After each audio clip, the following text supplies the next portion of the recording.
concepto de amparo.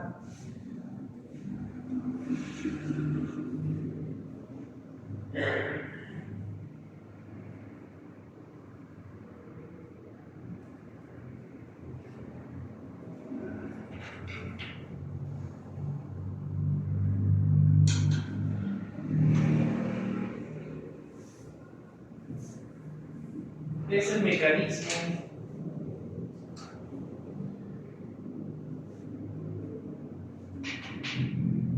de control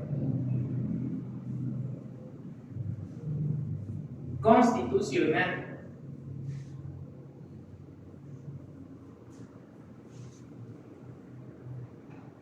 y de la convencionalidad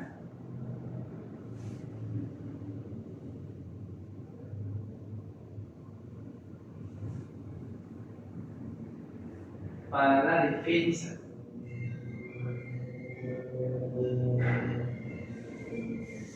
y, en su caso,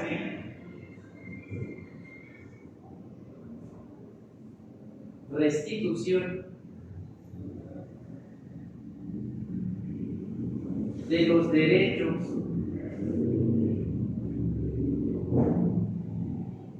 humanos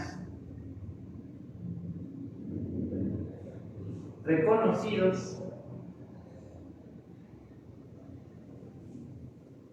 en la Constitución Federal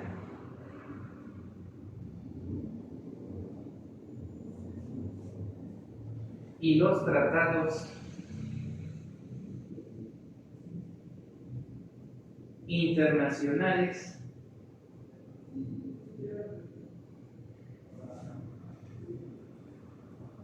en materia de derechos humanos,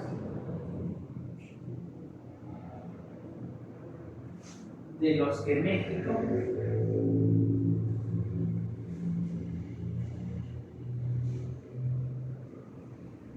es parte. ¿Cómo? Mediante el ejercicio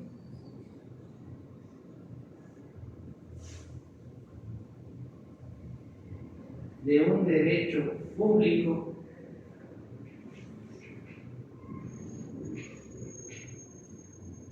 subjetivo que recibe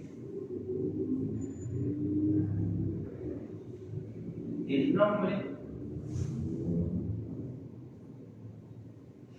de acción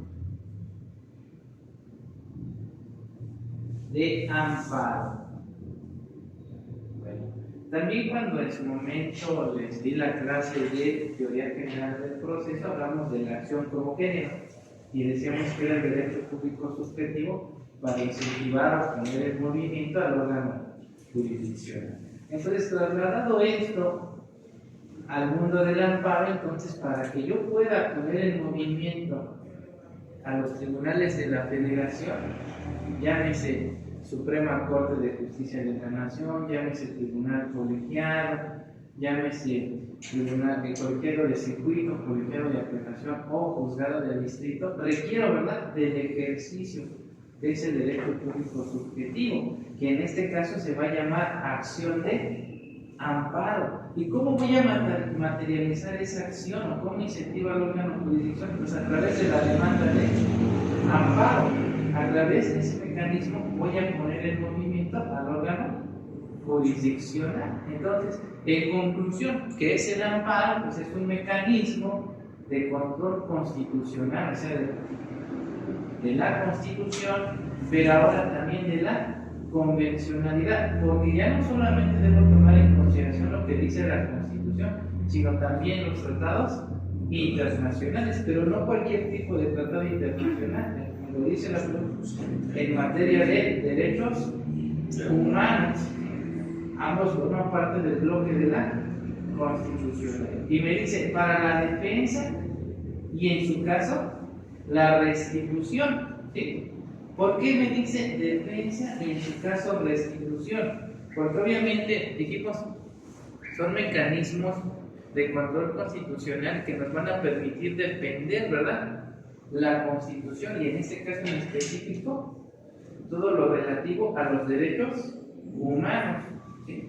La parte, como dijimos, ¿cómo se divide la Constitución? En parte, ¿qué? Dogmática, ¿verdad? Que es donde están todos los derechos humanos. ¿Y qué más? Pero no solamente vamos a ver los derechos humanos plasmados en la Constitución, sino también en los tratados internacionales. Y en el caso específico me va a interesar la Convención Americana de los Derechos Humanos. Es decir, los tratados internacionales en materia de derechos humanos que se aplican y son obligatorios para todos los estados miembros de esa convención en el continente americano.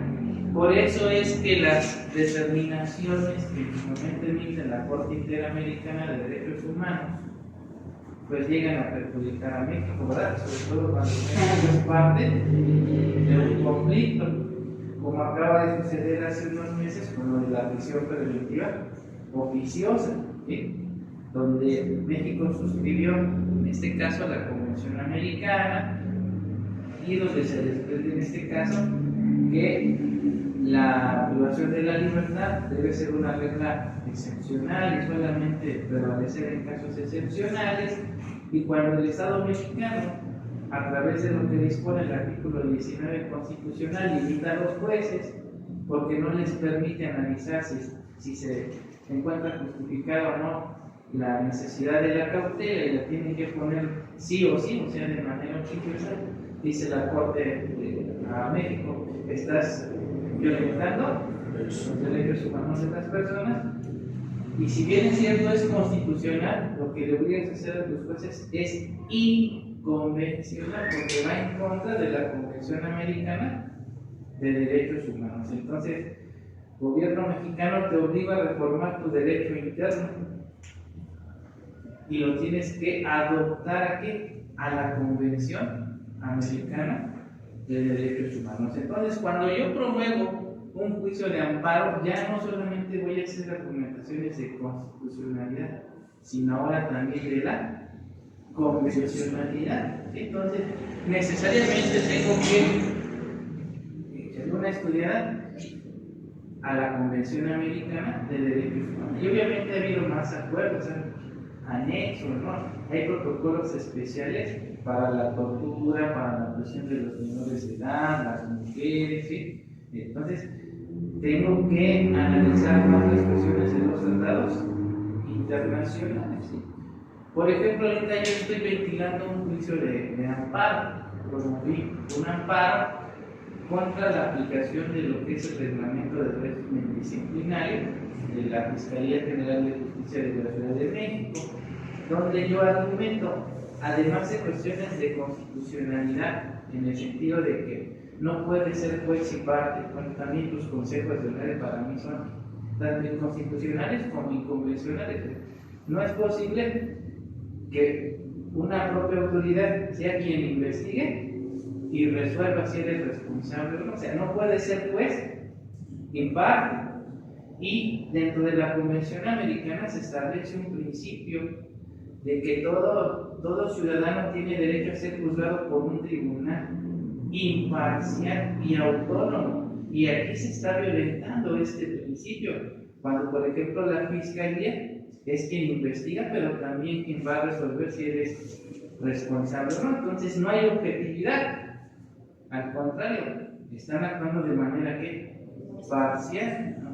Imparcial es cuando no hay interés. Aquí sí hay un interés. Entonces, lo que estoy argumentando son cuestiones de inconstitucionalidad, en el sentido de que el artículo 109, fracción tercera constitucional, nos habla del régimen disciplinario y refiere que, tratándose de conductas graves, quien tiene que resolver si el servidor público es responsable o no es el Tribunal de Justicia Administrativa y no la propia Fiscalía o los famosos consejos de honor y justicia.